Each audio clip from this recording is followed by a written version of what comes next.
నీ ఉద్యమ సహచరుడు ఈ మధ్య బాల్క సుమన్ సీఎం మీద చెప్పు చూపించడం ఎట్లా చూస్తాడు? ఇక బాల్కా సుమన్ ఏంటంటే ఇప్పుడు పొగరు మొదటి నుంచి అది మధ్యలో నడమంత్రపు సిరి అంటే మొదటి నుంచి ఏం లేదు, మనం చూసినాం. నడమంత్రపు సిరి 4 రోజులు అయిపోయింది కథం. ఇక ఏమవుతుంది చెప్పు చూపించాల్సిన అవసరం కాదు అది. ఇప్పుడు మనం కూడా ఒక పద్ధతికి మాట్లాడాలి. ఏదో పోరాటంలోనో లేకపోతే నేను రేవంత్ రెడ్డి గారిని మాట అన్నా అంటే నేను కింద పడేసి వాడు కొట్టారు కాబట్టి తిట్టాల్సి వచ్చింది.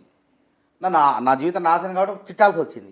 ఇప్పుడు నీ రేవంత్ రెడ్డి పరిపాలన నెల కూడా కాలేదా వచ్చి నువ్వు చెప్పు తీసుకొని కొడతా అంటే ఊరుకుంటారు ప్రజలు? ఊరుకుంటారా? ఫస్ట్ చూపించారు కదా ప్రజలు అడగదు మంచిగా ఏం జరిగిందో. ఇక రాజకీయ జీవితం సమాప్తం వాస్తవంగా. ఇంకా మళ్ళీ ఇంకోసారి బాలకృష్ణ వాడు రాజకీయాల్లో కనపడ్డు నాకు తెలిసి అయితే. కాబట్టి అనవసరంగా మన గొయ్యిని మనమే దోవుకోవద్దు.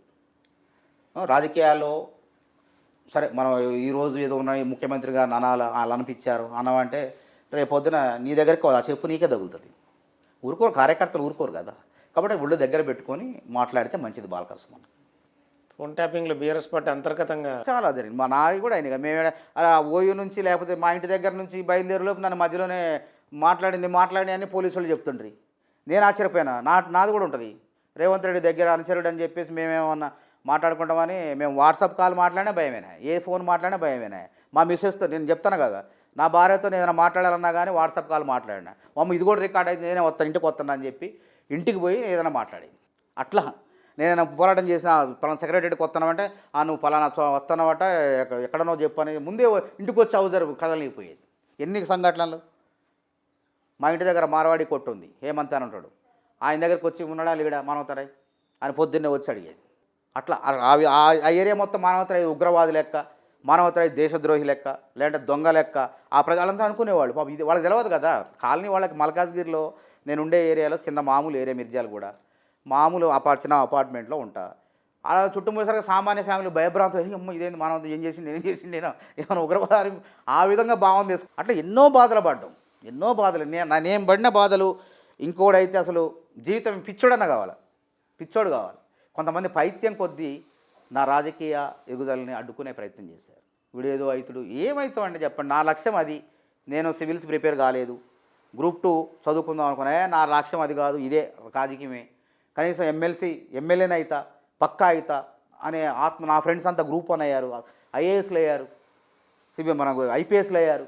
అరే నేను ఇది కాలేనా, ఎమ్మెల్యే కాలేనా? 20 ఏళ్ళు 23 ఏళ్ళ కృషి ఉందని చెప్పి అనుకున్నా. దగ్గరకు వచ్చిన దాన్ని దూరం చేసేసరికి ఇక ఏం చేయాలో అర్థం కాక ఆ మానసిక 3 రోజుల పాటు ఇంట్లో కూర్చున్నా. ఎవరు మందలించకపోవటం వల్ల ఎప్పుడన్నా బాధలో ఉన్న వ్యక్తిని పలకరించి ఆ బాధ పక్క వాళ్ళతో చెప్పించుకుంటే ఆ వ్యక్తి కొంచెం మంచిగా ఉంటుంది. వాడి అదే బాధ తీరుతుంది. అది ఎవరు పడుచుకోకుండా, పార్టీ కూడా పడుచుకోకుండా, ఎవరు పడుచుకోకుండా ఇప్పుడు ఉపశమనం కలిగినట్టేనా?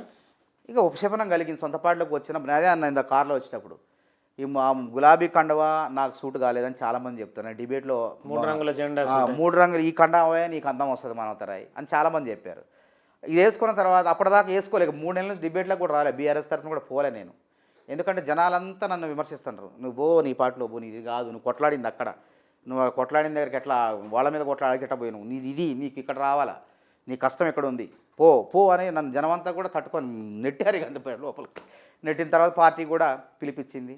ఎంతకైనా నా పార్టీ నేను 21 రోజు కాదు 2 రోజు కాదు 23 ఏళ్ళు జిల్లా నుంచి. ఇప్పుడు రేవంత్ రెడ్డి ఇన్స్పిరేషన్ మానవతరాయికి? మరి రేవంత్ రెడ్డి నేను మొదటి నుంచి చెప్పాను. రేవంత్ రెడ్డి రెడ్డిల్లో పేదవాడు, డబ్బున్నోడు కాదు, తెలివిగల్లోడు, చాకచక్యం తెలిసినవాడు. నేను ఎన్నో అబద్ధం ఇప్పుడు ఏదో ఆయన ముఖ్యమంత్రి నేను చెప్పట్లే. అంతకుముందు ఒరిజినాలిటీ ఉంటుంది కదా. నాకు కపటం తెలియదు, కుళ్ళు తెలియదు. కుళ్ళునోడు ఏం చేస్తాడు, కుట్ర చేస్తాడు. కపటం లేనోడు ఏం చేస్తాడు, బయటకు అంటాడు. ఆ బాధని ఆ విధంగా తిట్టమే గంత అందరితో పోద్ది. అవతల నువ్వు ఏమన్నా చేసుకో, నాకు నష్టపరిచినావు నువ్వు కాబట్టి నేను తిట్టినా. అట్లా రేవంత్ రెడ్డి చాకచక్యం, తెలివిగలవాడు, అందుకే కసున్నోడు, ముఖ్యమంత్రి కావాలని ఆకాంక్ష ఉన్నవాడు, పట్టుదల గలవాడు. మళ్ళీ ఎవరైనా ఊహించారా పీసీ పీరియడ్ అవుతారని? అప్పుడు ఎన్ని కుట్రలు జరిగినాయి. అప్పుడు మానవతరాయి ఈగ వాళ్తే చంపేసేవాడు రేవంత్ రెడ్డి మీద. అట్లా మానవతరాయి ఆ విధంగా పోట్లాడిండు, ఆ పీసీ పీరియడ్ అయ్యిండు. అంటే ఎంత చరిత్ర ఇది. కాంగ్రెస్ పార్టీలో ఉన్న వాళ్ళకు కూడా సాధ్యం కాదు, ఎవరికి సాధ్యం కాదు. అది రేవంత్ రెడ్డికి ఆ ఘనత దక్కింది. అది ఆయన యొక్క కష్టం ఉంది, ఆయన ఆలోచన ఉంది, అన్నీ ఉన్నాయి. అట్లా రైట్ పర్సన్ రైట్ పార్టీలోకి వచ్చిండు, లీడర్ అయ్యిండు, ముఖ్యమంత్రి అయ్యిండు, పీసీసీ ప్రెసిడెంట్ అయ్యిండు, ముఖ్యమంత్రి అయ్యిండు. రేపు పొద్దున ఇంకా కూడా సుదీర్ఘ పాలన ఉండే అవకాశం ఉంది. ఒక రాజశేఖర రెడ్డి చరిత్రను తిరగ రాసే అవకాశం ఉంది. నేను మరో రాజశేఖర రెడ్డి అన్న, ఒక ఎన్టీఆర్ ఒక రాజశేఖర రెడ్డి ఇద్దరు కలిస్తే ఒక రేవంత్ రెడ్డి అని నేను చెప్పిన, కొండ బద్దలు కొట్టాడు చెప్పిన. దానికి చేత్కారాలు పార్టీలో సీనియర్ కొంతమంది నన్ను ఈ విధంగా దానికి ఆ విధంగా మాట్లాడటం వల్ల కూడా నాకు కొంత నష్టం నష్టం జరిగింది. Yes.